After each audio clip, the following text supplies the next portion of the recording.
मैंने स्टार्ट करा था कराटे के साथ और अदर मार्शल आर्ट्स के साथ। बट जैसे जैसे मैं आगे बढ़ी तो मुझे पता चला कि इतना स्कोप नहीं है उसमें। आपने सेल्फ डिफेंस की बात बाद में करी, सबसे पहले चौक की कर दी, चार चार पांच चीजें बोलती थी, तो ऐसी क्या जरूरत पड़ी कि नव्या को मारपीट वाले खेल में उतरना पड़ा? तो लड़के बोलते हैं हम तो लाइट खेल रहे थे, हम तो ऐसे ही खेल रहे थे। मेरे साथ कई बार ऐसा होता है, तो इसीलिए मैं बोलती थी हाँ दोबारा कर लेते हैं। बट मैं वो 10 सेकंड नहीं निकाल पाई और आज तक मुझे उस 10 सेकंड का अफसोस होता है। डाइट प्लान और जो आपने बोला कि प्रैक्टिस के लिए मुझे अपने से 10-15 किलो से ज़्यादा करना पड़ता है और फिर उसी डाइट प्लान को फॉलो करें ताकि मेरा वेट ना बढ़े। तो ये है कि फाइनल से ज़्यादा टफ गेम सेमीफाइनल होता है, तो आपके साथ भी ऐसे ही हुआ? ऑपरेशन सिंदूर, शायद आप लोग जाएँ ना जाएँ उस पर भी क्वेश्चन मार्क था। जैसे आप लोग जॉर्डन गए थे जो एक अरबिक कंट्री है, तो इन चीज़ों को अगर होलसम करें तो अगर एक मतलब हम डॉट डॉट डॉट बनाएं तो लाइन कहाँ जाएगी?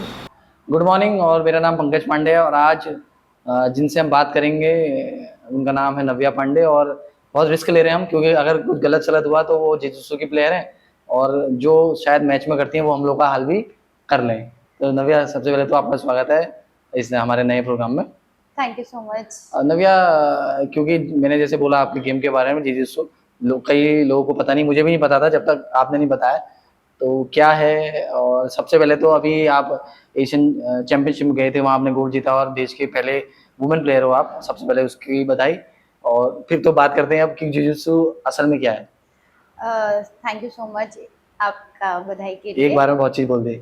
और दूसरी चीज, जुजुत्सु जो है वो मदर ऑफ मार्शल आर्ट्स है। बेसिकली आप देखेंगे जो कराटे है, जूडो है, रेसलिंग है, चाहे वो कोई सी भी मार्शल आर्ट हो, तो वो जुजुत्सु से ही इवॉल्व हुई है। तो सबसे एंशियंट आर्ट है जुजुत्सु और मदर ऑफ मार्शल आर्ट्स के नाम से जाना जाता है। इंडिया में पहले के मुकाबले अब तो ये बहुत ज़्यादा प्रचलित है, क्योंकि एमएमए में भी बहुत इम्पोर्टेंट रोल प्ले करता है जुजुत्सु। और आप इंडिया से बाहर जाएंगे तो देखेंगे लेवल ही अलग है गेम का। तो आपने जैसे बोला कि क्योंकि बहुत वाइड एंगल में खेला जाता है, पूरे देश पूरी दुनिया भर में खेला जाता है, तो आपकी कैसे रुझान हुआ? क्योंकि जब शायद आप 2021 या 22 की बात है, आपके बारे में कुछ हम लिख रहे थे तो तभी पता लगा कि ये भी एक स्पोर्ट होता है, तो आपको कैसे पता लगा और आपकी एंट्री कैसे हुई? तो बेसिकली मैंने स्टार्ट करा था कराटे के साथ और अदर मार्शल आर्ट्स के साथ। बट जैसे जैसे मैं आगे बढ़ी तो मुझे पता चला कि इतना स्कोप नहीं है उसमें। तो मेरा इंट्रोडक्शन कराया मेरे कोच ने, जो कि हैं विनय कुमार जोशी सर। तो उन्होंने मुझे बताया जुजित्सु के बारे में, और जब मैंने एक दो बार प्रैक्टिस करा तो मुझे लगा कि ये तो बहुत अच्छा है, क्योंकि गेम के साथ साथ प्रोफेशनल लेवल के साथ साथ भी अगर हम जुजित्सु को देखते हैं तो ओवरऑल आपका पर्सनालिटी डेवलपमेंट, सेल्फ डिफेंस के पर्पज से बहुत अच्छा है। क्योंकि इसमें आप देखेंगे किक्स के साथ साथ पंचेस भी है, साथ में ग्राउंड टेक्निक बहुत ज़्यादा है, लॉक्स और चोक, सबमिशन। तो बेसिकली जब आप सेल्फ डिफेंस के लिए यूज़ करते हैं, तो अगर आप किसी को ऐसी जगह पर चोक कर दे या ऐसी जगह पर लॉक कर दे जिससे उसका एल्बो ब्रेक हो जाए या वो सबमिट कर जाए, चोक हो जाए, तो कहीं ना कहीं वो ओवरऑल डेवलपमेंट के लिए आपके लिए बहुत अच्छा है, सेल्फ डिफेंस के पर्पज के लिए बहुत अच्छा है। तो आप में एक बूस्टअप देता है, कॉन्फिडेंस देता है कि अगर आप रोड पे भी चल रहे हो तो आपका कोई कुछ बिगाड़ नहीं सकता है। तो ये बहुत अच्छी बात उसी है। में आ रहा था। आपने सेल्फ डिफेंस की बात बाद में करी, सबसे पहले चौक की कर दी, चार चार पांच चीजें बोलती थी, हाँ। तो ऐसी क्या जरूरत पड़ी कि नव्या को मारपीट वाले खेल में उतरना पड़ा? मैं शुरू से ही टॉम बॉय रही हूँ और मुझे बारबीज या इन सब के साथ खेलना बिल्कुल पसंद नहीं था। मुझे मार पीट तो हाँ, मारपीट या घर में भी ऐसे मतलब दौड़ भाग लगे रहती थी। तो स्कूल से इंट्रोडक्शन हुआ मेरा मार्शल आर्ट्स में, तो मैं बहुत अपने आप को फॉर्चुनेट और लकी मानती हूँ कि मैं आज यहाँ पर हूँ। और अब मैं जब रोड पे चलती हूँ तो बहुत ही निडर होके चलती हूँ। निडर तो दूर की बात है, मतलब मुझे पता है कि मेरे अंदर इतना सेल्फ कॉन्फिडेंस है कि कोई मेरे सामने आएगा तो हाँ मैं कुछ कर सकती हूँ। सभी पेरेंट्स के लिए एक सीख है। जिस तरीके से नव्या ने बताया कि पेरेंट्स ने खुला छोड़ रखा था और ऐसा खुला छोड़ा कि नव्या कह रही कि मुझे अब कहीं पर घूमने में डर नहीं लगता है। तो नव्या, अब क्योंकि अभी तक हम बात कर रहे थे कि कैसे ये क्या खेल है, कैसे खेला जाता है और कहाँ कहाँ खेला जाता है, किस तरीके से इंडिया में है। अब बात करते हैं कि कैसे आप इंडिया प्लेयर बने और किस तरीके से आपको लगा कि मैं एक खिलाड़ी के तौर पर अपनी पहचान बना सकती हूँ, और फिर उसके बाद बात करेंगे कि कैसे शुरुआत हुई और कैसे हुई। 2016 से जुजित्सु में आई, मैं जुजित्सु खेलना स्टार्ट करा मैंने। तो स्टार्टिंग स्टेट खेला, नेशनल्स खेले, फिर एक बार मुझे नेशनल्स में जब मेरा गोल्ड मेडल आया तो मुझे चांस मिला इंटरनेशनल के लिए, बट मेरा पासपोर्ट नहीं बन पाया था, उसकी वजह से मुझे काफ़ी दिक्कत हुई, तो मैं जा नहीं पाई। ये तो मैंने बात हो गई कि आप कैसे वहां पहुंचे ना। शुरुआत कैसे हुई कि यार चलो जिजित्सु खेलती हूँ, जो आपने कभी हमें बताया हो कि इस खेल में मेरे को थोड़ा ठीक लगे, क्योंकि हम अभी उस दौर में जी रहे हैं जहाँ थोड़ा फैसिनेटिंग है, क्रिकेट है, फुटबॉल है, हॉकी है। तो एक तरीके का ऐसा गेम की शायद अगर हम अपने मोहल्ले में भी 100 लोग काउंट करें तो शायद हाँ रेशियो जो आएगा बिल्कुल। 3 रेशियो, मेरे ख्याल से 3% 2% होगा। तो इस वजह से मैं पूछा कि क्यों आपने शुरू किया और कैसे किया। मुझे लगता है कि मार्शल आर्ट्स में वो अभी भी लोग आगे बढ़ रहे हैं, बट जब वो मैंने एक सेल्फ मार्शल डिफेंस आर्ट, के तौर पे ज्यादा है rather देन कि एक स्पोर्ट के तौर पे। मुझे ऐसा लगा कि जब मैंने इसको स्टार्ट करा तो मेरे लिए तो वो प्रोफेशनल लेवल पर ही था, क्योंकि अच्छा, मैंने हमेशा से बस ये सपना देखा कि मुझे देश के लिए खेलना है। कुछ भी हो। और कुछ भी नहीं, पर जब मैं अपने आप को देखती हूँ तो मुझे लगता है कि मैं उसी चीज के लिए ज्यादा लड़ाई झगड़ा और मारपीट, जब चोट लगती है तो अपने आप में फील होता है कि हमने कुछ करा है। हाँ, ठीक है, क्रिकेट में चोट लगती होगी, बट जब इसमें असली में हर गेम में आपको कुछ ना कुछ इंजरी होनी ही है। जब आप गेम खेल रहे हो, कॉन्टैक्ट फाइट खेल रहे हो, बेसिकली आप एक दूसरे के साथ इवॉल्व हो रहे हो, खेल रहे हो, तो कोई आपको गिरा रहा है या कोई आपको लॉक लगा रहा है या कोई सपोज पंच कर रहा है, तो आपकी नाक में पंच लग गया तो नाक से खून आने लग जाएगा। तो कहीं ना कहीं आप जब घर जाते हो तो आप ये सोचते हो कि हाँ यार मैंने कुछ करा आज, तभी मुझे उसका रिजल्ट मिला है। तो जब मैं ये डेली डेली डेली करती थी तो मुझे लगता था कि मेरी मसल पावर बिल्ड हो रही है, मैं स्ट्रांग बन रही हूँ, मैं वीक नहीं हूँ अब। अच्छा। तो मुझे वो भी चीज़ बहुत अच्छी लगी कि मैं इस चीज़ में कर रही हूँ, तो इसी से मेरा लगा कि हाँ अब मैं इस लेवल को प्रोफेशनल लेवल पे ले जा सकती हूँ और देश के लिए खेल सकती हूँ। तो ये मेरे लिए सबसे बड़ा लाइफ चेंजिंग था मेरे लिए कि उसको एज अ इंजरीज और उससे इवॉल्व करके फिर आगे प्रोफेशनल लेवल तक तो जाना। जब शुरुआत करी थी तो शुरुआत तो मेरे ख्याल से जैसे हम सभी ने करी, जूडो कराटे करते हैं या टाइकोंडो करते हैं सेल्फ डिफेंस के लिए। तो फिर ये प्यार कैसे बदला धीरे धीरे, क्योंकि सबसे पहले तो हमें घर वाले इसलिए भेजते हैं कि चलो टीवी नहीं देखेगा, हाँ। समर कैंप आ रहे हैं कि बाहर थोड़ी देर जाएगा। तो आपकी कैसे रहा और कब लगा कि यार अब थोड़ा मेरे को सीरियस होना पड़ेगा, और ऐसा क्या किया इस गेम ने कि आपने और किसी गेम की तरफ ध्यान ही नहीं दिया, मतलब सेल्फ डिफेंस वाला गेम ही आपने चूज किया अपने करियर को लेकर। जब मैं कराटे करती थी तो हमें कराटे में सिखाया जाता था कि आपको फुल कांटेक्ट नहीं करना है, मतलब ये टच एंड बैक होना कौन सी चाहिए। क्लास की बात होगी? मैं 6-7 क्लास में तो होगी, तभी से शुरू किया आपने? तभी से मैंने 5th क्लास से, उससे पहले से शुरू कर दिया था। तो हमें कांटेक्ट नहीं करने देते, अगर जोर से किसी को पड़ी तो उसमें बोलते थे कि इट्स अ फाउल। ओके।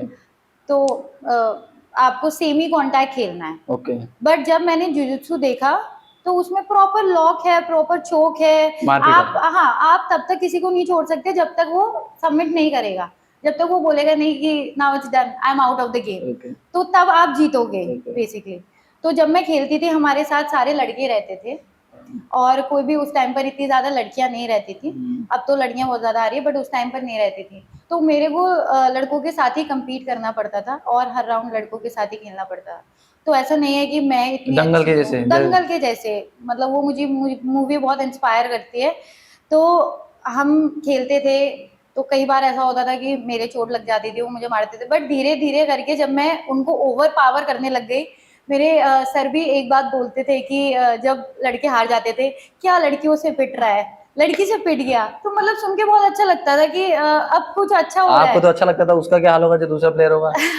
उसका तो ये लगता था कि अब हाँ अच्छा कर रहे हैं, कराटे से ज्यादा बेटर है, क्योंकि चीजें वो है, अच्छी है, इसमें लॉक चोक है, पावर आ रही है, फील हो रहा है कि आपको पावर फील हो रही है। हाँ। तो मुझे लगता है कि it's an overall development jujutsu आपको प्रोफेशनल तो अच्छा बना ही रहा है, और साथ ही साथ जब मैं इतना बिल्ड करने लगी तो मुझे लगा कि मैं अब इंटरनेशनल या नेशनल लेवल पे कम्पीट कर सकती हूँ।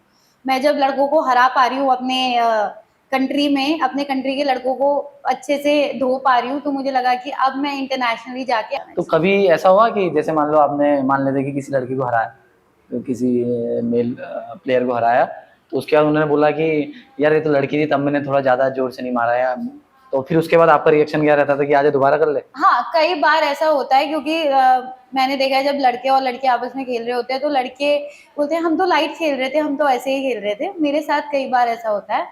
तो इसीलिए मैं बोलती थी हाँ दोबारा कर लेते हैं और बिल्कुल भी ये मत सोचना, और दोबारा भी करते थे तो वही रिजल्ट आता था, क्योंकि मुझे लगता है कि ये गेम आपको ओवरऑल बहुत स्ट्रांग बनाता है, मेंटली भी साथ में फिजिकली भी।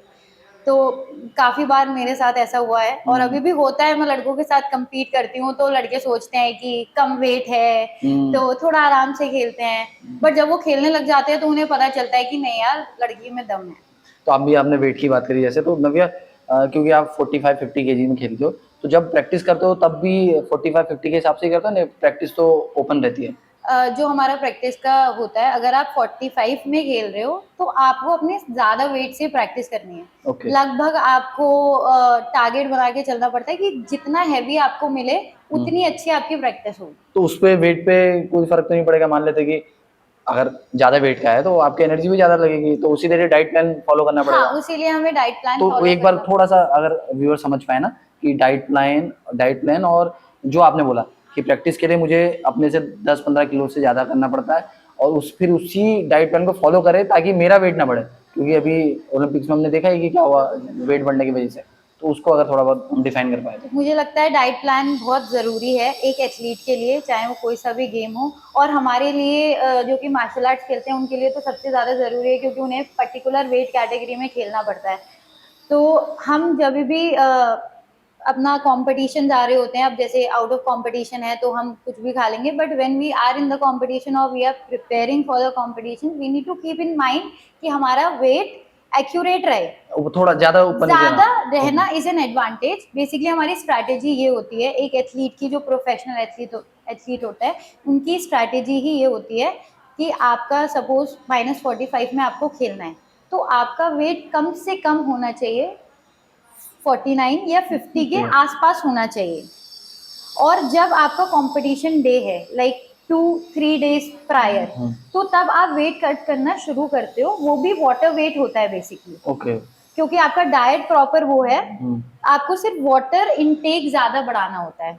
वाटर इनटेक आप ज्यादा बढ़ाएंगे और जैसे 2-3 दिन बचे होंगे तो आप वाटर अनलोडिंग शुरू कर देंगे। अनलोडिंग वाटर अनलोडिंग मतलब आप पानी धीरे धीरे कम करने लग जाएंगे, और साथ में सॉल्ट लेना बंद करेंगे और शुगर लेना बंद करेंगे। तो उससे क्या होता है, आपका वेट ऑलमोस्ट, फिर जो भी आप वर्कआउट करते हैं उसके साथ आपका वेट जो भी आप कैटेगरी के लिए हैं उसके लिए अप्रोप्रिएट आ जाता है। ओके। और फिर जैसे ही आपका वेइंग हो जाता है उसके बाद आप जैसे ही दोबारा से सॉल्ट और शुगर और वाटर लेते हैं तो आपका वेट दोबारा से वो 49 या 50 पहुंच जाता है। तो जब आप मैच के टाइम पर खेलते हैं तो आपके पास एक एडवांटेज रहता है, because you are playing in -45 kgs but your weight is somewhere 48-49, तो you get that advantage. Okay. तो आपको सिर्फ अपने मैच, आपको वेइंग के टाइम पर वेट कम करना है। जब आप कंपटीशन में उतर गए हैं, हमारे में तो ज़्यादा नहीं होना चाहिए, कम हो सकता है? हाँ कम हो सकता है, बट अगर आप -45 में खेल रहे हैं तो अगर आपका वेट 45.05 भी है तो you are disqualified. Weighing scale पे 45.00 आना चाहिए या कम चलेगा। वेइंग स्केल तो वो मेरे ख्याल से जो भी एसोसिएशन होती होगी या जो भी इवेंट करा रही होती है कि हाँ। वो डिफाइन हाँ, डिसाइड करते हैं, sorry। हमारा एक दिन प्रायर होता है, जैसे कल हमारा कंपटीशन है, कल मैचेस हैं, तो आज शाम को हमारा वेइंग होगा। ओके। उस कैटेगरी का वेइंग होगा, तो हमें अपना वेट कैसे भी करके 45 या 45 से कम जब हम स्केल पे चढ़ें तो उतना आना चाहिए। फ्राइडे को है। तो अब नव्या प्रैक्टिस के बाद कितने बार अपना वेट चेक करती थी, कहीं बढ़ तो नहीं गया करती? मैं बहुत ज़्यादा वेट कॉन्शियस रहती हूँ चीज़ों को लेकर, क्योंकि जब से मैंने वो ओलंपिक वाला मिसहैपनिंग सुनी थी तब से मैं और ज़्यादा डर गई थी। मुझे लगा कि हमारे गेम में भी कई बार ऐसा हो चुका है, हमारे इंडियन एथलीट्स गए हैं और 50 ग्राम से रह गए हैं, कोई 10 ग्राम से रह गया है, अपने बाल तक काटे हैं, तभी भी वेट नहीं कवर अप कर पाए उस चीज़ को। तो मुझे बहुत रहता है उस चीज़ को, तो मैं तो अपना डाइट से इधर उधर भटकती नहीं हूँ बिल्कुल भी। आई बिलीव कि डाइट ही बेस्ट है। तो नव्या जैसे आपने बताया ना कि मिसहैप हो गया था ओलंपिक में, तो कितना रहता है मतलब खिलाड़ी को, अगर उस एक तो होता है हार गए मैच तो अगले साल जाके तैयारी करेगा, और ये चीज़ किसी के साथ हो जाए तो मतलब उसको आप अगर, क्योंकि आप प्लेयर हो, उसी तरीके का गेम खेलते हो, तो वो अगर मुझे तो आज तक उस चीज़ का लगता है कि एक बार मैं अपना बताना चाहूँगी। नेशनल्स के टाइम पर बहुत साल पहले की बात है, मैं नेशनल्स जयपुर नेशनल्स गई हुई थी, खेल रही थी और लास्ट मैं अच्छी खासी लीड पर थी, अच्छी खासी लीड थी और लास्ट के 10 सेकंड बचे थे और 10 सेकंड में पता नहीं मेरा ब्रेन ऑफ हुआ या क्या हुआ, I lost all my points, सारे पॉइंट्स मैंने गवा दिए और वो उसको पॉइंट ज़्यादा मिल गए एंड वो जीत गई मैच। और 10 सेकंड बहुत शॉर्ट टाइम होता है, अगर आप देखेंगे 3 मिनट या 5 मिनट के मैच में 10 सेकंड कुछ नहीं है, अगर आपने पूरे मैच में डोमिनेट करा है तो आप 10 सेकंड आराम से निकाल लोगे, बट मैं वो 10 सेकंड नहीं निकाल पाई और आज तक मुझे उस 10 सेकंड का अफसोस होता है। मेरे कोच भी जब भी हम प्रैक्टिस कर रहे होते हैं तो वो मेरे को एक ताना टाइप का मारते हैं कि नव्या 10 सेकंड याद है ना, 10 सेकंड में गेम बदल गया था। तो मुझे लगता है कि एक एथलीट के लिए जीवन सेकंड भी में और वेट भी बहुत काउंट वेट और हर चीज जो भी आप मैच में ये तो खेलने आपने जा रहे बताया हैं। मैच की एक मैच का हिस्सा था, मतलब क्योंकि आप उससे सीख सकते हो कि हाँ मेरे से गलती हुई, लेकिन जो ओलंपिक में हुआ उसीलिए मैंने पूछा ना आपसे कि आप उसी तरीके के स्पोर्ट को, कि अगर उस तरीके की हैपनिंग किसी के साथ हो जाए तो कैसे उभरेगा, क्योंकि आपके साथ कोई ना कोई एग्जाम्पल ऐसा हुआ होगा कि कोई तैयारी कर रहा है और लास्ट में पता लगा उसका वेट ऊपर चले गया, वो नहीं जा पा रहा है या उस इवेंट में हिस्सा नहीं ले पा रहा है, तो वो खिलाड़ी जो होता है वो किस तरीके से गुजरता है और कैसे अपने आप को बोले मुझे कि लगता है ओवरकम कि कर पाएगा। ये खिलाड़ी का बहुत ही वर्स्ट फेस है, वो भी सबसे जो हमारे बड़े गेम्स माने जाते हैं ओलंपिक, हम्म, ओलंपिक में जाकर सिर्फ 50 ग्राम से, मतलब लोगों को लगता होगा, मैंने बहुत लोगों को ये बात करते हुए वो भी करते हैं सुना लोग, हाँ कि यार 50 ग्राम क्या था, वो तो हाँ ये कर खुद कर लेती, सकते हैं, वो हाँ। कर लेती, ऐसा कर लेती, वैसा कर लेती। बट एज एन एथलीट हमें पता है, मेरी कई बार लोगों से लड़ाई भी हो जाती है क्योंकि उस इंसिडेंट के बाद बहुत लोग बहुत तरह तरह की बातें कर रहे थे, हमारे सब अगल बगल भी बात कर रहे थे। तो मुझे लगता था कि यार ये कैसे लोग हैं, कैसी बातें कर रहे हैं, क्योंकि एज एन एथलीट हमें पता है कि वो कितना डिफिकल्ट है। 10 ग्राम वेट भी कम करना बहुत डिफिकल्ट है, पसीने छूट जाते हैं, तो इतने बड़े लेवल पे जाकर कहीं ना कहीं उस वेट से रह जाना, मुझे लगता है कि साथ में जो हमारे स्टाफ जाता है उनका भी बहुत बड़ा कहीं ना कहीं उसमें मिस्टेक रही। साथ में एज एन एथलीट हम इस रिस्पॉन्सिबिलिटी को हमें लेना सबसे ज़रूरी है कि हमसे गलती हुई, बट वो बहुत मिसफॉर्चुनेट है और मुझे नहीं लगता एक खिलाड़ी वो अपनी ज़िंदगी से वो मेमोरी कभी इरेज कर पाएगा। रात में भी सोते सोते मुझे लगता है कि वो चीज़ हमें टॉन्ट करेगी कि कैसे कैसे होगी ये miss happening. But as an athlete आपको उभरना ही पड़ता है, आपको आगे बढ़ना ही पड़ता है, तो जो हुआ उस चीज़ को भूल के उस चीज़ को हटाकर अगली बार। बट 4 साल बहुत होते हैं, ओलंपिक्स बहुत बड़ा है तो। नव्या कैसे घर में बताया कि मुझे पढ़ाई वढ़ाई से ज़्यादा मतलब नहीं है, मुझे खेल से मतलब है और इसी में करियर बनाना की मैं सोच रही हूँ। तो जब मैंने खेल शुरू करा तो पापा और मम्मी तो काफ़ी सपोर्टिव थे, पर मेरी दादी हो गई या और जो हमारे फैमिली मेम्बर्स हो गए वो बोलते थे कि नहीं, लड़की के लिए नहीं है ये अच्छा खेल, और खेल वगैरह में कुछ नहीं रखा है, तभी आप पढ़ाई करो, पढ़ाई करके आप कुछ कर पाओगे। खेल में बहुत कुछ रखा है। बट अब वही बात है, तो तब वो बोलते थे कि नहीं, और वैसे भी ये मार धाड़ का खेल है, ये कहाँ करेगी, ज़रा सी देर में इसका हाथ टूट जाएगा, इसे मुंह में लग जाएगी, तो इसको मत भेजो। और जब मेरे 9, 10, 12 के एग्जाम्स चल रहे थे तभी भी मेरे घर वाले बोलते थे कि नहीं, अभी आप पहले पढ़ाई करो फिर आप खेलने जाना। पर मैं उनसे बोला कि नहीं, आप मुझे घर से निकालना है। एक बार ऐसे ही हमारी बहस हुई, मम्मी पापा से मेरी बात चल रही थी, इंटरेस्टिंग चीज़ आने वाली है। मैं काफ़ी लेट आई प्रैक्टिस करके, क्योंकि अगर मैं प्रैक्टिस में टाइम नहीं दूंगी तो मेरे सर बोलेंगे 6:30 बज गए, अब घर जाने का टाइम हो गया आपकी। अच्छा। ऐसे कर लिया, जाओ घर जाओ, वही चीज़ें करो, क्योंकि हमारे सर बहुत ज़्यादा हमें मोटिवेट करने के लिए, हाँ जी, ये चीज़ें बोलते हैं विनय कुमार जी से। तो वहाँ पर मेरे को टाइम देना ज़रूरी है। जैसे ही 6:30 बजते थे तो सर का अब तो घर जाना होगा, अब तो घर जाना होगा, तो मुझे पता है कि मैं 8 बजे तक प्रैक्टिस करूँगी उस दिन। और तो मैं घर लेट पहुँची तो मेरे मम्मी और पापा बाहर ही खड़े थे, एक तो हमारे घर से बहुत दूर था, तो ये स्टेडियम, हाँ मतलब आप लोग की प्रैक्टिस ये जो सिटी स्टेडियम वहीं होती थी? हाँ जी, तो मैं उस टाइम काफ़ी दूर रहती थी वहाँ से। अच्छा। तो रात का टाइम था, ठंडों का टाइम था, तो मेरे मम्मी पापा बाहर ही खड़े थे, इतनी लेट आई हो तुम, पेपर है तुम्हारा और कहाँ हो। तो मैंने उन्हें बताया, तो उन्हें बोला अब नहीं जाना है तुम्हें, अब हम तुम्हें स्कूटी भी नहीं देंगे, ना कोई छोड़ने भी जाएगा, तो अब नहीं जाओगी तो आप पढ़ाई करो पहले। तो मैंने उनको बोला कि ठीक है, मैं ऐसा करती हूँ, अपना बैग उठाती हूँ और घर छोड़ के चली जाती हूँ, क्योंकि मैं गेम नहीं छोड़ सकती। मुझे गेम करना ही करना है, चाहे आप मुझे घर से बाहर निकाल के फेंक दो, पर मैं गेम करूँगी ही करूँगी। तो वो चीज़ मुझे आज भी याद है कि वो चीज़ इतनी सही थी, वो चीज़ बोलना इतना सही था। उसके बाद शायद मेरे घर वाले भी समझे, पर उन्होंने बोला कि नहीं, तभी पढ़ाई तो करनी है। मैंने कहा ठीक है, मैं पढ़ लूँगी, मैं ना मोबाइल यूज़ करूँगी, ना मैं कुछ करूँगी, मैं पूरा दिन भर जो मेरा टाइम है, जिस टाइम पे मुझे प्रैक्टिस करने जाना है, उससे पहले मैं सब पढ़ लूँगी, पूरी रात पढ़ लूँगी बैठ के, पर मैं अपना प्रैक्टिस टाइम मिस नहीं करूँगी। तो मैं क्या करती थी, पूरी रात पढ़ती थी बैठ के, जिससे मम्मी देखे कि मैं पढ़ रही हूँ, और मैं पढ़ती भी थी।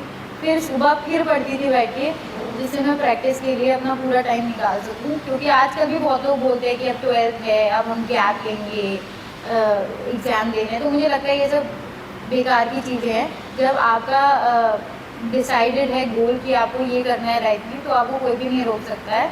और साथ में साइड बाय साइड पढ़ाई ज़रूरी है, बट वो आप कर लोगे। जब आप एक चीज़ के लिए फोकस हो, तो आप उसके लिए भी टाइम निकाल लोगे। तो यही रहा मेरा। घर वाले फिर जब मैं जीतने लग गई, तो मेरी दादी भी आगे आके बोलने लग गई, नहीं अब तो ठीक है, दादी का अब मारा तो टॉन्ट। अच्छा कर रही है। और मेरे जो भी फैमिली मेट्स थे, मैं बरेली की हूँ, मैं बरेली से बड़ी हूँ, तो वो लोग बोलते थे कि वहाँ क्या कर रहे हो, यहीं आ जाओ। हल्द्वानी में क्या कर रहा है? हाँ, हल्द्वानी रहकर क्या कर रहे हो, बरेली आओ, यहीं रहो, यहाँ आपका घर है। तो मम्मी बोलती थी कि नहीं, ये खेल रही है, यहाँ से क्या करेगी, खेल के क्या करेगी, बहुत लोगों ने खेल लिया, कौन आगे बढ़ गया, क्या हो गया, ऐसा बोलते थे सब तो लोग। नव्या, खेल का चस्का आया कहाँ से? मतलब घर में कोई खेलता था? क्योंकि अभी 6th-5th में तो आपने बताया कि जूडो कराटे या टाइकोंडो शुरू किया था, तो उससे पहले यहाँ कोई खेलते थे? मतलब कैसे होता है ना कि कुछ ना कुछ देख के, जैसे मैं अगर मानूँ तो मेरे को क्रिकेट पसंद है, क्यों? इसलिए क्योंकि पापा देखते थे टीवी पे, तो वहीं से ही चस्का आता गया। शुरू से ही घर में क्रिकेट काफ़ी ज़्यादा चलता जो था। आपको पसंद नहीं है बिल्कुल? मुझे क्रिकेट में बिल्कुल इंटरेस्ट नहीं है, बट ठीक है, देखना पसंद है मेरे को, आईपीएल क्रिकेट वगैरह मैं देखती तो हूँ। क्रिकेट का वो क्या बोलते हैं, ग्लैमर पसंद नहीं है? ग्लैमर पसंद नहीं है मुझे। और जब से मैं ये प्रैक्टिस कर रही हूँ, तब से मुझे लगता है कि लोग क्रिकेट को ज़्यादा वैल्यू देते हैं, उसकी मार्केटिंग वैल्यू ज़्यादा है एज कम्पेयर उसकी to other marketing sports. Value, मैंने आपसे पहले भी बोला था, उसकी मार्केटिंग वैल्यू उससे ज़्यादा है क्योंकि बीसीसीआई बहुत अच्छा काम कर रहा है। ठीक है। बट अभी मुझे लगता है अब और ज़्यादा, क्योंकि हमें और ओलंपिक में मेडल लाने हैं, ओलंपिक टारगेट है सबसे बड़ा, तो इसीलिए हमें और गेम को भी इक्वली फोकस करना चाहिए। जो कि अब हमें, मुझे लगता है कि अब हमारे जो मुख्यमंत्री जी हैं, वो इस चीज़ में बहुत आगे इसको बढ़ा रहे हैं, तो बहुत अच्छा है। तो नव्या, पहले तो जैसे आपने बताया, एक बतौर एक मतलब टाइम पास बोल सकते हैं कि मुझे थोड़ा टाइम बाहर रहना है, घर में नहीं रहना है, इसलिए गेम शुरू किया। फिर धीरे धीरे आप डिस्ट्रिक्ट खेलोगे, फिर नेशनल खेलोगे, फिर उसके बाद स्टेट और वगैरह वगैरह जितने भी चीज़ें होती हैं, इंटर स्कूल। तो पहली बार इंडिया कप खेले और वो फीलिंग क्या थी? और जब पहला मेडल देश के लिए आया, वो उस पर जाएँ तो?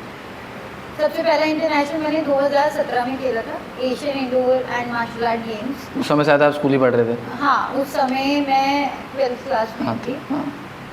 तो बस उस टाइम मेरा ये नहीं था कि मुझे मेडल लाना है, मेरे लिए बस ये था, मुझे भारत का ब्लेज़र पहनना है।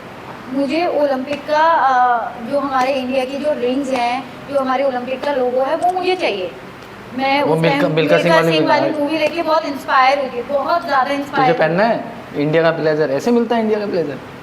तो मेरे सर ने बोला था, बेटा मेहनत करोगी तभी मिलेगा, ऐसे नहीं पहन लेता तो हर वो कोई। आपके आंखों के सामने तो मिल्खा सिंह ही चल रही होगी बस, कि वो आज भाई भी मेरी उस समय भी आंखों कोच ने ही बोला था ना कि हाँ। आराम से, आसानी से नहीं मिलता हाँ। इंडिया का ब्लेजर।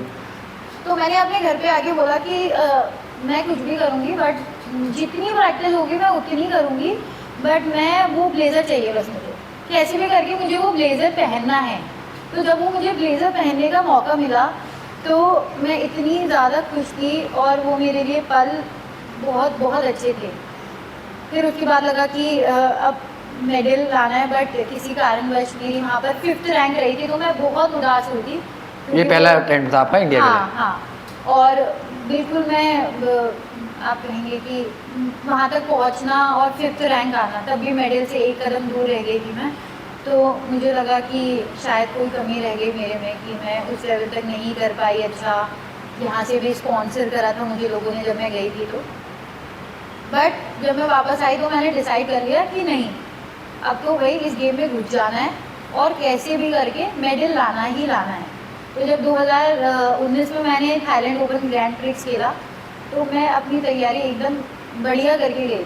मैंने कहा कुछ भी हो जाए, कोई भी टीम आए, इस बार तो मैं छोड़ूंगी नहीं। और वैसे ही रहा। उस बार मेरा पहला ब्रोंज मेडल रहा इंडिया के लिए, तो मैं बहुत खुश थी क्योंकि मैंने पहले से बेहतर करा था। हालांकि मेरा सिल्वर नहीं था, गोल्ड नहीं था। लोग कहेंगे कि गोल्ड इज बेस्ट, बट वहाँ जाके इतनी कंट्रीज में कम्पीट करना, लगातार मैच खेलना बहुत टफ है। तो जब मेरा ब्रोंज मेडल आया तो मुझे बहुत सेटिस्फैक्ट्री लगा कि हाँ मैंने कुछ करा है, मैंने कुछ करा है, मैंने कुछ करा है। उसके बाद जब लोग मेरा इंटरव्यू लेते थे तब मैं बोलती थी कि मैंने वहाँ पर पोडियम पे खड़े होकर अपने फ्लैग के साथ करा है। बट फिर जब मैं और आगे बढ़ने लगी तो मुझे लगा नहीं, अभी तो मुझे गोल्ड चाहिए बस। अब गोल्ड से नीचे बात नहीं होगी। ले आई ब्रोंज, ले आई सिल्वर भी ले आई, बट अब तो नेशनल एंथम चाहिए मुझे अपनी कंट्री का। तो उस चीज़ पे मैंने काम करा और जैसे जैसे आप गेम में आगे बढ़ते जाते हो तो आपको ओवरऑल पता चलता रहता है कि आपको कैसे खेलना है, क्या करना है और डिटेल में कैसे जाना है। बाहर के मेरे कोच रहे हैं यूरोप के मास्टर गियानिस, ग्रीस के हैं वो, तो उन्होंने मेरी काफ़ी हेल्प करी है। उसके बाद दिल्ली में भी मैंने कोचिंग वगैरह ली है अलग अलग जगह जाकर, तो उससे आपका कॉन्फिडेंस काफ़ी बिल्ड होता है। तो ये चीज़ ने बहुत हेल्प करा है मेरा। और मुझे ऐसा लगता है सपने देखने चाहिए, जितना आप आगे बढ़ते जाओगे सपने देखते जाओगे और वो सपने पूरे होते जाएंगे। मुझे ऐसा लगता है कि सपना आपने तभी देख रहा है शायद वो पूरा हो पाए। हाँ। नव्या, अभी आपने प्रैक्टिस के बारे में बताया, तो जैसे कि आप, मुझे इतना टाइम हो गया तो स्पोर्ट कवर करते करते, जिujutsu कोई गेम होता है वो आपने इंट्रोड्यूस कराया, तो उसी तरीके की अब क्योंकि लोगों को नहीं पता है जिujutsu कोई गेम है, तो उसकी एक स्वाभाविक बात है कि इतनी अच्छी प्रैक्टिस हल्द्वानी में नहीं होती होगी। उसके लिए कैसे प्रैक्टिस, क्योंकि आपको आगे बढ़ना है तो कम्पीट करना है तो अलग अलग शहरों में जाके खेलना है, जैसे कि आपने बताया दिल्ली जाना पड़ता था, बेंगलोर जाना पड़ता था, तो वो सब प्रैक्टिस करना, जाना, घर वालों को मनाना, और प्रैक्टिस जब एक खिलाड़ी करता है तो उसके खर्चे इतने होते हैं कि शायद कोई कल्पना भी नहीं कर पाए, वो सब मैनेज करना। एज एन एथलीट बहुत ज़्यादा आपको इस चीज़ से गुजरना पड़ता है, स्पॉन्सर्स अरेंज करने पड़ते हैं, जगह जगह लोगों से बात करने जाना पड़ता है। मेरे पेरेंट्स भी इस में बहुत सपोर्टिव रहे हैं और साथ ही साथ लोगों का भी मुझे बहुत सपोर्ट रहा है हमेशा से। लोगों ने मुझे काफ़ी स्पॉन्सर करा है बाहर जाने के लिए, खेलने के लिए, प्रैक्टिस के लिए। तो जितना ज़्यादा मैं लोगों के पास गई हूँ, कई बार ऐसा होता है कि आपको हर जगह से सपोर्ट नहीं मिलता है, निराशा भी मिलती है, बट एज एन एथलीट आप उस चीज़ को एक्सेप्ट करते हो। हिस्सा है ज़िंदगी। हाँ, इस ज़िंदगी को एक्सेप्ट करते हो क्योंकि आपको आगे बढ़ना है। आपका टारगेट यहाँ नहीं है, आपका टारगेट अगर बहुत बड़ा है तो मुझे लगता है आप उस चीज़ को एक्सेप्ट करते हो कि कोई बात नहीं, एक जगह से नहीं हुआ, दूसरी जगह से करेंगे, क्योंकि आपको आगे बढ़ना है। There is no option of going back इतना आगे बढ़ने के बाद। तो बस वही रहा मेरे लिए भी। मैं काफ़ी बार स्पॉन्सर्स अरेंज करने जाती हूँ तो सपोर्टिव नहीं होते हैं लोग, काफ़ी लोग आपको डिसरिस्पेक्ट भी करेंगे एज एन एथलीट, क्यों आ गए, क्या हो गया, ये वो करके। बट ये चीज़ मेरे अंदर बहुत रही कि चाहे कुछ भी हो जाए, ठीक है, घर आके रो लेंगे, बट फिर आंसू फूटने के बाद फिर उठेंगे और फिर जाएंगे।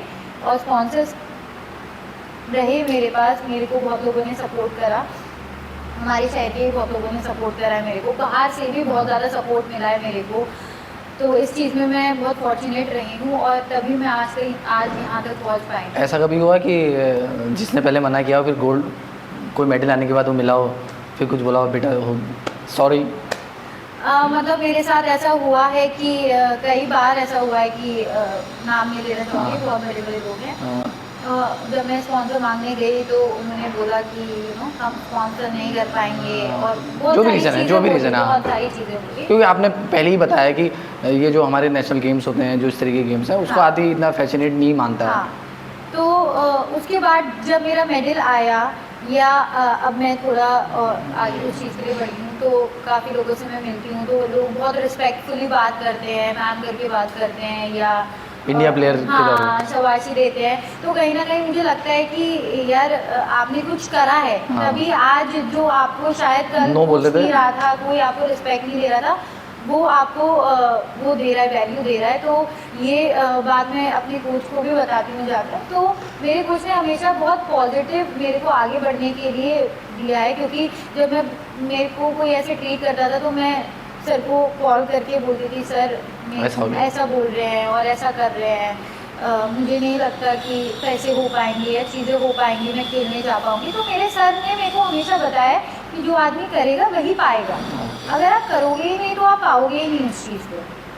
ठीक है, 4 जगह से कोई बात नहीं, बट देखना आप कल यही आदमी आपको पूछेगा आकर, अगर आप उस चीज़ में आगे बढ़ जाओगे तो। और वही चीज़ आज जब मैं फील करती हूँ तो मेरे सर बोलते, देखा मैंने कहा था, और आज वही चीज़ हो रही है, तो काफ़ी अच्छा लगता है उस चीज़ तो में। नव्या, जैसे आपने बताया कि इंडिया खेलते हुए पहला ब्रॉन्ज आया, फिर कितना इंतज़ार करना पड़ा गोल्ड के लिए, और फिर क्योंकि एक रहता ना कि यार मुझे गोल्ड लाना लाना लाना लाना, और जब मेडल तो आ रहे थे लेकिन गोल्ड नहीं आ रहा था, तो वो फ्रस्ट्रेशन में तब्दील हो रहा था क्या?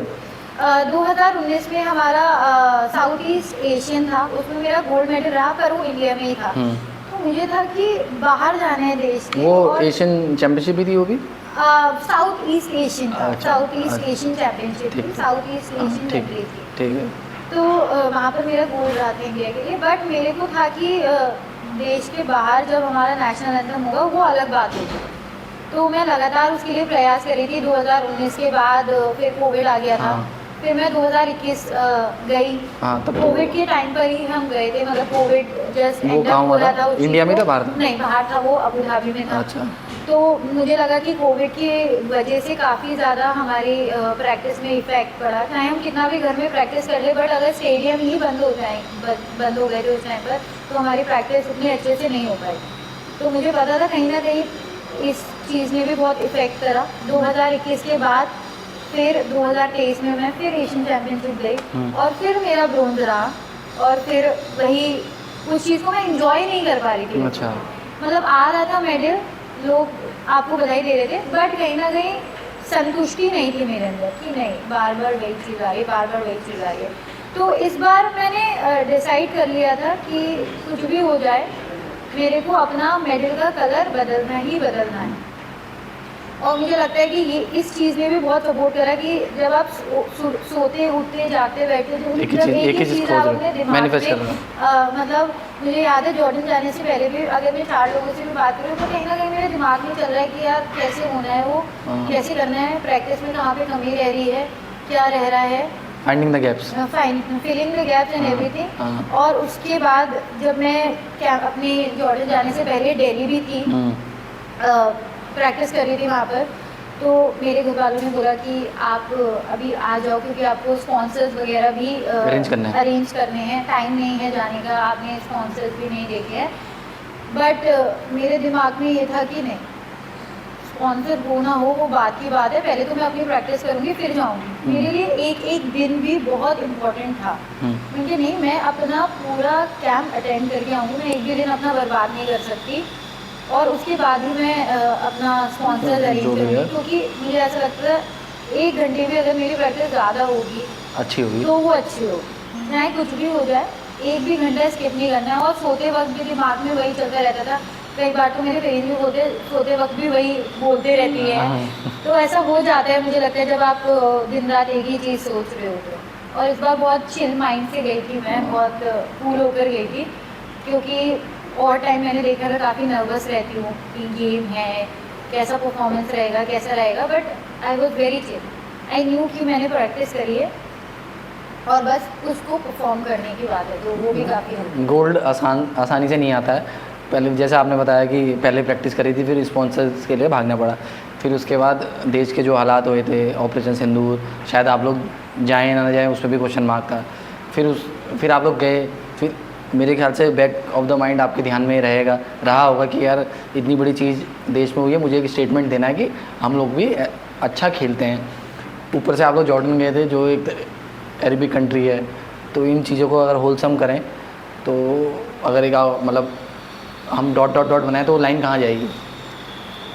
जब हम ये जो भी हमारा चल रहा था, हाँ, देश में हालात हो रहे थे। हालात हुए थे रेस में, तो लगा कि पता नहीं जा पाएंगे नहीं जा एक पाएंगे। बुरा ऊपर से अलग था कि इतना मिस इतना हैपनिंग हो गई। करा है और उसके बाद भी हमारे देश में भी हाँ। इतना चीज़ें हो रही हैं, पता नहीं कैसे क्या होगा। हाँ। और उस टाइम बहुत ज़्यादा हाँ। चल रहा था, हाँ। बहुत गर्मा गर्मी थी उस टाइम पर। तो ऐसा भी लग रहा था कि हम एयरपोर्ट पहुंच जाए और वहाँ से कैंसिल हो जाए, हाँ। हमारी फ्लाइट ही बोर्ड ना हो पाए। तो नव्या उस समय कैसे, क्योंकि मानते हैं ना कि ये तो सैनिक होता है जो देश के लिए अपनी जान भी दे देता है, दूसरा आप लोग भी देश के लिए ही खेलते हो, तो जब इस तरीके की चीज़ होती है जब पहलगाम हुआ, फिर ऑपरेशन सिंदूर हुआ, तो मुझे कहीं ना कहीं लगता है बतौर स्पोर्ट्समैन गुस्सा और बढ़ जाता है जब आप लोग मतलब एक ध्यान में रहता है ये चीज़ें रहती तो गुस्सा बढ़ जाता है, तो कितना ये पॉजिटिव वे में आगे निकलता है।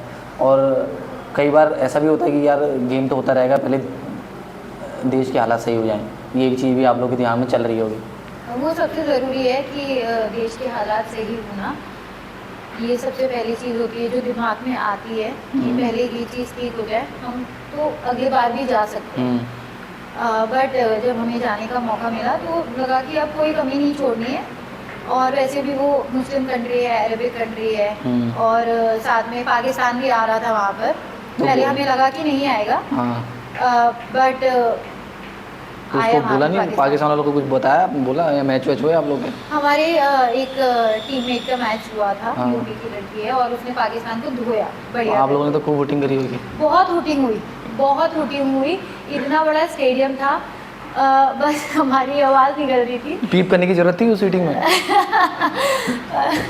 But it was really really nice, Pakistan को हराना, तो इतना एक्साइटेड हो गए थे हम लोग सब। वैसे तो सारे प्लेयर्स सोचते रहे थे कि हमारे कैटेगरी में पाकिस्तान आनी चाहिए, हमारी कैटेगरी में पाकिस्तान आनी चाहिए। कोई भी चाहे लड़की हो चाहे लड़का हो, ये सोचा था बस कैसे भी करके पाकिस्तान ज़रूर आए हमारी कैटेगरी में, फिर बताएंगे पाकिस्तान वालों को। अच्छा। तो ये मौका हमारे और टीममेट्स को मिला कि उनके कैटेगरी में पाकिस्तान की, तो उन्हें बढ़िया करके जब धोया हमारे अपोनेंट को, तो काफ़ी अच्छा लगा। मतलब उस टाइम और की खुशी भूल गए थे, और मेडल की खुशी भूल गए थे। वो मेडल इतना बड़ा था हमारे लिए, ब्रोंज मेडल फाइट थी वो पाकिस्तान के साथ, तो वो ब्रोंज मेडल भी गोल्ड जैसा लग रहा था और गोल्ड से भी ऊपर लग रहा था। हम बस बोल रहे थे बस कैसे भी हो, बस हर किसी की कैटेगरी में पाकिस्तान आए। तो 2-3 मैचेस ये पाकिस्तान नाम पाकिस्तान आता है तो वैसे ही हमारा खून अलग लेवल में चले जाता है। हाँ, जब हम वहाँ पहुँचे तो हर कोई ये बात आई नहीं लगता है, आई नहीं उनके पास आने का वो नहीं होगा या जो भी है, आई नहीं। But they made it to the last moment जब हमने देखा तो ठीक है। और भी टाइम हम पाकिस्तान के साथ खेल चुके हैं, तो मुझे ऐसा लगता है कि जब भी हम पाकिस्तान के साथ खेलते हैं या किसी भी ऐसी कंट्री के साथ खेलते हैं, तो अंदर से एक चीज़ आती है कि भाई कुछ भी हो जाए, चाहे वहाँ पे मैट के ऊपर मर जाए, बट हार नहीं मानेंगे, जैसे कि एक आर्मी मैन फील करता है, वही चीज़ हम भी फील करते हैं। और हमें मुझे लगता है ये हमें सौभाग्य मिलता है कि वहाँ पर वो लड़ रहे हैं, हम भी अपने इंडिया के लिए लड़ें वहाँ पर जाकर और उनको बीट करें।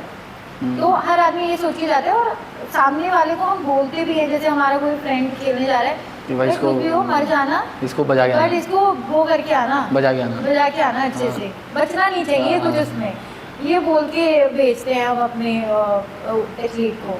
तो ये काफ़ी अच्छा रहता है, और इस बार काफ़ी अच्छा रहा कि हमने उनको हराया। नव्या, जॉर्डन में आपके सफ़र की बात करें तो अभी तो हम आपकी टीम की बात, आपके अभी तक का जो करियर है उसकी बात, अभी का जो मूवमेंट था नेशनल चैम्पियनशिप में, एशियन चैम्पियनशिप में आपने गोल्ड जीता और आप इंडिया के पहले प्लेयर बने, तो अब इस अभियान के बारे में कि कैसे कैसे मैच हुए, और जब फाइनल के बाद, क्योंकि जब आपका वीडियो पहली बार मैंने देखा था तो मेरे ध्यान में ये था कि यार भाई अब जो जिस लिए आपने खेलना शुरू किया था वो तो अब एक तरीके से वहाँ पॉइंट तो कर लिया कि भाई मैं पोडियम में खड़ा हूँ या खड़ी हूँ और तिरंगा ऊपर जा रहा है, तो वो इमोशंस कैसे काबू किए?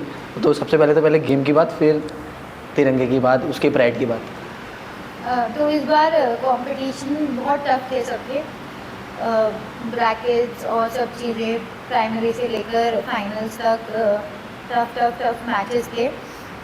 बट जब आप सोच के जाते हो कि नहीं आपको खेलना है, आपको अच्छा परफॉर्म करना है, एक मैच निकला, 2 मैच निकले, 3 मैच निकले, ऐसे करके जब आप खेलने जाते हो तो आप ये सोचते हो कि आपको पहला मैच निकालना है, तभी आप आगे बढ़ोगे। अगर आप पहले ही मैच में हार जाओगे तो आप आगे नहीं बढ़ पाओगे। तो इस बार प्राइमरी से लेके जितने भी मैचेस मैंने खेले, तो उसमें मेरा यही कॉन्फिडेंस रहा कि ये मैच निकालना, ये मैच निकालना और ये मैच निकालना। तो ये चीज़ काफ़ी हेल्पफुल रही।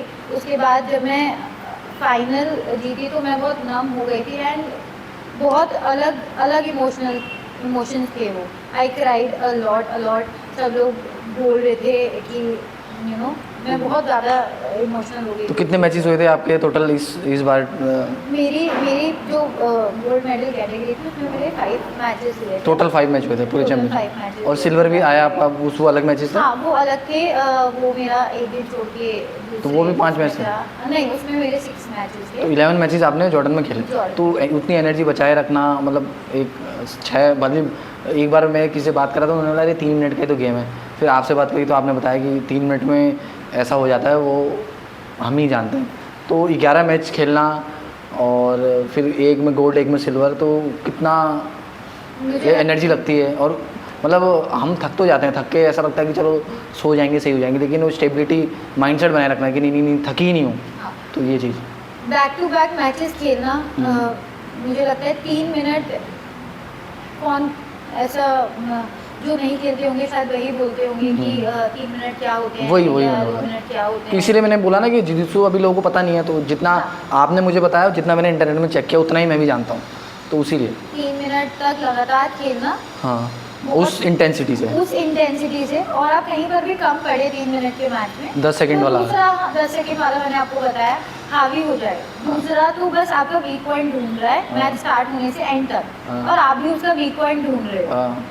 अगर आपने स्टार्टिंग में लीड ले ली तो फिर आपको उसको बरकरार रखनी है, और अगर आपने स्टार्टिंग में लीड नहीं ली तो पूरे मैच जो आपका 3 मिनट है उसमें आप स्ट्रगल करते रहोगे पॉइंट लेने के लिए। ठीक है। तो मैं जब भी आप मैच खेलती हूँ तो मेरा ये टारगेट रहता है कि मेरे को लीड ठीक लेनी है। As soon as the match get starts, हाँ। मेरे को दूसरे के ऊपर हावी होना है, फिर उसको बनाए रखना है। फिर उसको बनाए रखना है। ठीक है। और क्योंकि मुझे स्ट्रगल नहीं करना है पूरे मैच ठीक में कि है। वो ज़्यादा पॉइंट ले रहे हो फिर मैं पैनिक हो जाऊँ।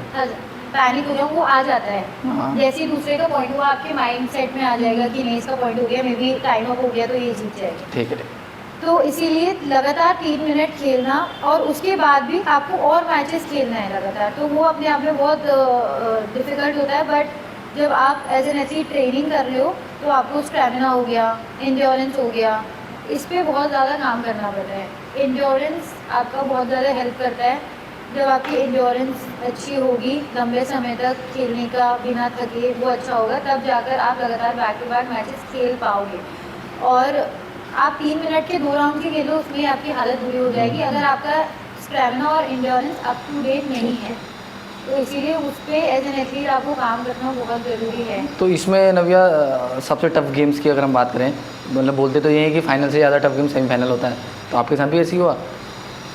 मेरे को हर मैच डिफ़िकल्ट लगता है क्योंकि जैसे मैंने कि आपको बताया कि हर मैच निकालना ईजी नहीं है। ईजी नहीं है। तो जब आपके मैचेस होते हैं अच्छी कंट्रीज़ के आज साथ, सबसे टफ कंट्रीज बात करें तो आपको क्या लगती है? हाँ, सबसे टफ कंट्रीज़ है कजाकिस्तान है, हाँ। जो कि बहुत अच्छी कंट्री है। थाईलैंड बहुत अच्छी कंट्री है। इन सबसे मैच हुए थे आपके? हाँ, मेरे अच्छा। इन सबके साथ मैचेस हुए। तो अब आप वीक कंट्रीज़ में आप वही देख सकते हैं कि जैसे कि बांग्लादेश हो गई, हाँ। पाकिस्तान हो गई, या थोड़ी और ऐसी कंट्रीज़ हैं, तो उनके साथ आपको लगता है कि आप इजीली तो वो भी एक ध्यान में रहता है कि यार इसने मेरे साथ कोई गेम गलत कर दिया तो इजी इतना हल्के में नहीं ले सकते। नहीं, वही है हाँ। कि आप हल्के में किसी को नहीं ले सकते कि मैट में जाके आप हल्के में हाँ। बाहर सोच सकते हो कि कैसे क्या है। कोई भी अंडरडॉग हो सकता हाँ, है हाँ। और वो अच्छा खेल सकता है। क्या पता वो कहाँ ट्रेनिंग कर रहा हो, जी, क्या जी, कर रहा हो। जी, जी, जी। क्या पता आप यहाँ रहे हो बट आप ट्रेनिंग फॉरेन में कर रहे हो, किसी अच्छे कोच के साथ ट्रेनिंग कर रहे हो, तो वो चीज़ बहुत डिपेंड करती है। आपको किसी को भी अंडर वो नहीं लेना है। ठीक है। बट जब आप मैच खेलते हो तो आपको समझ में आ जाता है, सामने वाले का पोस्चर भी बहुत चीज़ें बताता है आपको। ठीक है। जब आप मैच खेलने जा रहे हो, आपका नाम कॉल हुआ, आपको स्क्रीन में दिख रहा है, आपके अपोनेंट दिख रहा है, तो उससे भी आदमी बहुत चीज़ें साइकोलॉजिकल भी पकड़ लेता है आपको। अच्छे एथलीट हो तो आप उस चीज़ को समझ जाओगे कि ये कैसा परफॉर्म करने वाला है, ये कैसा खेलने वाला ठीक है। ठीक ठीक। आपका बॉडी पोस्चर। तो जब हम पहले थे हमें नहीं पता था कि हाँ। कैसे होता है, हम नर्वस हो जाते थे जी। या आप एक कोने में बैठ जाओगे, आपका मैच कॉल हो रहा है। बट जब आप अच्छे एथलीट बन जाते हो या अच्छा बार बार खेलने लग जाते हो तो आपको पता चल जाता है कि अब आपका अगर मैच फॉलो हो रहा है तो बिल्कुल आपको ऐसे रहना है कि आपके फेस से या आपकी बॉडी से कहीं से भी ऐसा ना लगे कि आप कहीं नर्वस हो, कॉन्शियस हो। तो अगर आप थोड़ा और तेज़ी दिखाओगे, फुर्ती दिखाओगे, बॉडी मूवमेंट्स करोगे तो सामने वाले के अंदर चाहे कितना भी बड़ा एथलीट हो, एक बार को साइकोलॉजिकल प्रेशर आता है कि यार ये कैसा खेले। जी तो वो चीज़ कहीं ना कहीं बहुत ज़रूरी है, ठीक। आपका साइकोलॉजिकल और बॉडी कोऑर्डिनेशन। तो हर मैच इम्पॉर्टेंट होता है, बट जब आप सेमीफाइनल्स फाइनल्स खेलते हो तब आपको पता है कि आप गोल्ड के लिए लड़ रहे हो।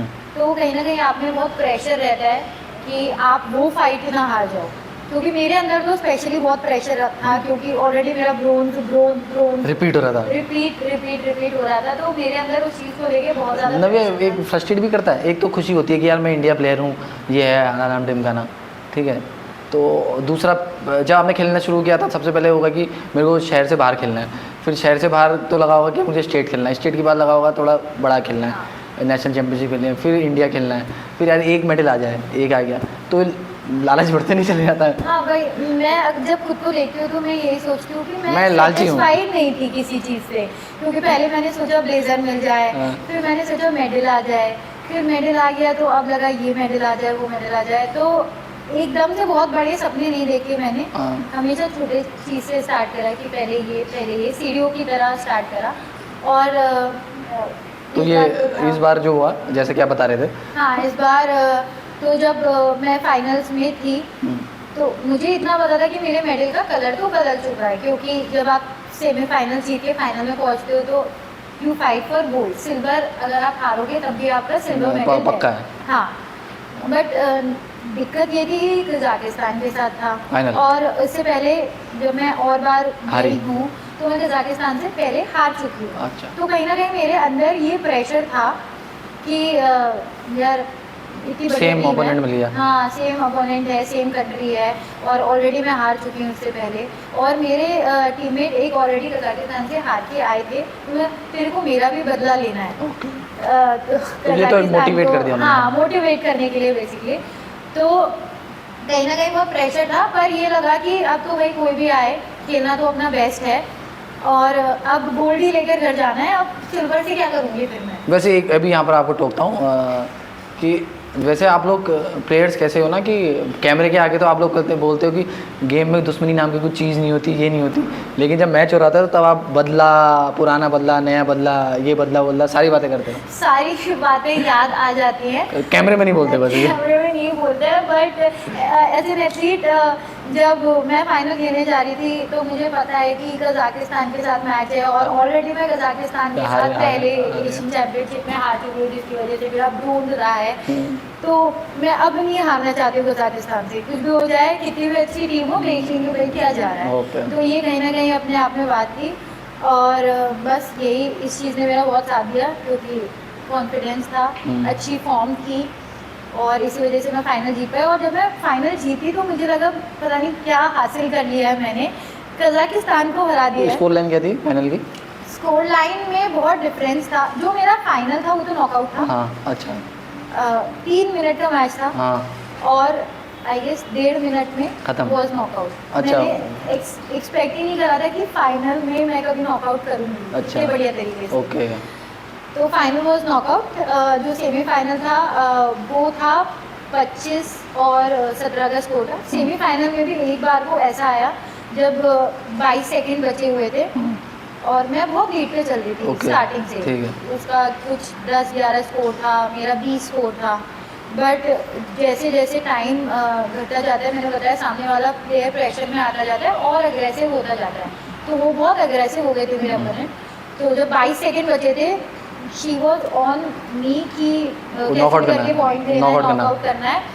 और जो मेरे साथ के जो हमारा स्टाफ था, टीम था, वो मेरे को ये बता रहा था कि you are on so much lead, time waste करना है। ओके। ये आपकी स्ट्रैटेजी रहती है जब आप बहुत लीड पे होते हो कि आप इतना टाइम, जब प्रैक्टिस करते हैं तो टाइम वेस्ट नहीं करना है। हाँ। और जब खेल रहे हो तो टाइम वेस्ट करना है। हाँ, अब you are on the lead, कैसे भी करके ये टाइम निकालना है। बट कहीं ना कहीं वो 22 सेकेंड में मुझे वो अपने 10 सेकेंड फ्लैशबैक आ रहा था कि कहीं मैं ये लीड फिर से ना खो दूँ, कैसे भी करके मुझे वो लीड ये तो आया क्या खेलते हुए ध्यान? बिल्कुल आया। जब 22, मैं आपको बता रही हूँ ना, 22 सेकेंड, हाँ। वो 22 सेकेंड मुझे ये भी याद है, 22 सेकेंड बचे थे। हाँ। और मैं अपने दिमाग में, जैसे ही रेफरी ने बोला स्टार्ट, मेरे दिमाग में एक टाइम को यह आया कि अब मैं ये लीड ना खोलूँ, क्योंकि सामने वाला बहुत एग्रेसिव हो चुका है।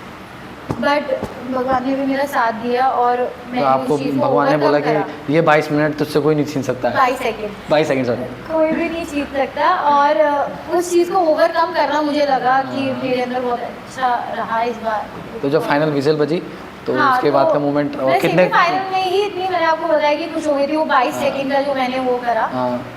तो उसके बाद तो कॉन्फिडेंस था ही कि अब ये 22 सेकंड वाला सेमीफाइनल का है या फाइनल का है? हाँ नहीं, ये सेमीफाइनल तो नॉकआउट था हाँ मेरा। ठीक ठीक है। वो मेरा पूरा मैच चला था हाँ। सेमीफाइनल वाला, तो ठीक। उसमें 22 second was very very crucial. उसका स्कोर 18 चला गया था और मेरा स्कोर समझे 27 था, जो लास्ट हमारा एंडिंग हुआ।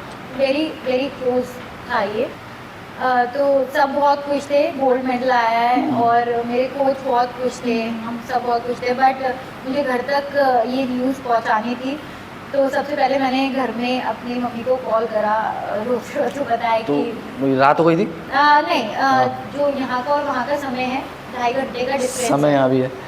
2.5 घंटे का डिफरेंस है वहाँ के और यहाँ के समय में।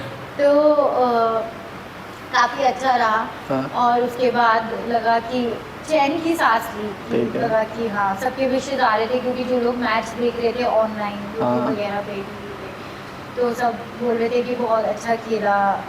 जो मेरे कोच थे उन्होंने मेरे को कॉन्ग्रेचुलेट जब करा था दूर-दूर से। जब पोडियम में चढ़े तब वो तो फीलिंग तो वही जाननी थी मेन कि यार कि जो प्लेयर जिसके लिए अब मैं तो बोलूँगा पैदा हुआ है वो चीज़ हासिल हो जाए, तो वो फीलिंग बताओ आपकी। रोज़ तिरंगा देखना, उसके लिए खेलना, और फिर मतलब कहीं ना कहीं आप जब आप अपना करियर एंड करोगे तो कहीं ना कहीं रहेगा कि हाँ एक ये मेरे करियर का एक माइलस्टोन है। जो चीज़ सोते जागते जस्ट इमेजिन करिए अपने आंखों के सामने, मूवीज़ में देखी, ओलंपिक्स में देखी, सब जगह देखते हुए आ रहे हैं। एज एन एथलीट आपको उस चीज़ का बहुत इंतज़ार रहता है।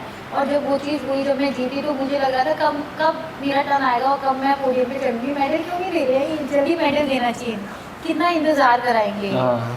तो तो मैच खत्म होने के बाद कितना देर आपने इंतज़ार किया?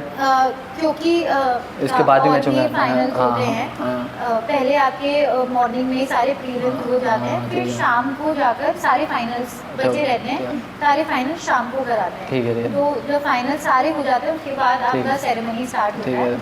तो वो अच्छा ceremony खासा के टाइम लिए लगा होगा। बहुत अच्छा खासा टाइम वेट करना पड़ा।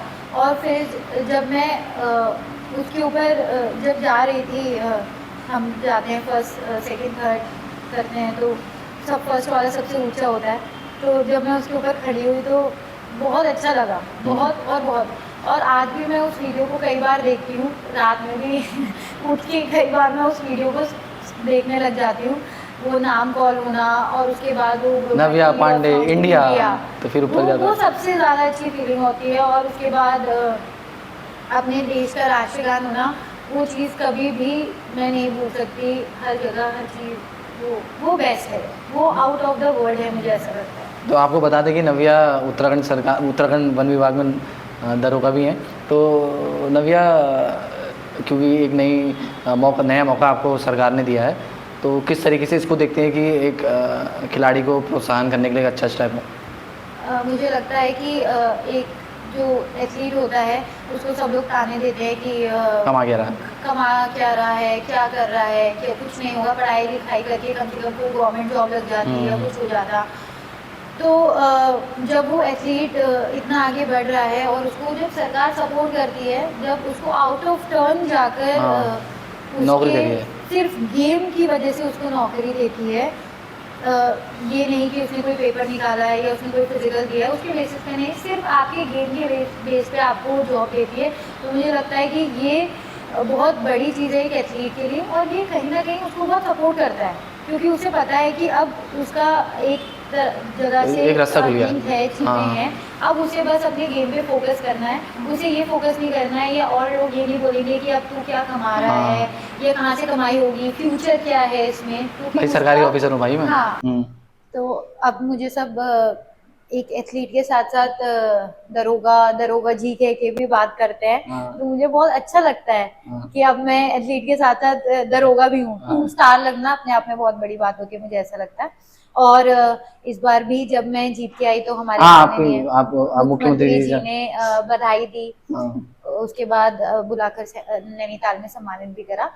तो बहुत बहुत धन्यवाद अदा करना चाहती हूँ हम हमारे मुख्यमंत्री जी का, हमारी खेल मंत्री जी जो रेखा आर्या जी हैं, कि उन्होंने ये अवसर प्रदान करा कि नौकरी भी, स्टेबिलिटी आए गेम में, चाहे वो स्कॉलरशिप हो। तो अब बहुत अच्छा फ्यूचर है मुझे लगता है एज एन एथलीट, और हमें काफी आगे तक जाना है और अब देश के लिए काफी अच्छा काम करना है। नव्या, बात करें उत्तराखंड की, तो उत्तराखंड कैसे आगे बढ़ रहा है खेल के हिसाब से हम देखें तो? क्योंकि पढ़ाई पढ़ाई पढ़ाई पढ़ाई पढ़ाई बहुत ज़्यादा हो गई है। शिक्षा हब, एजुकेशन हब हर कोई बनाना चाहता है। स्पोर्ट्स दूर से तो अच्छा लगता है, जब वो जीतता है तब तो हम सब ताली बजा लेते हैं, लेकिन उसके पीछे की मेहनत क्या है वो किसी को नहीं पता है।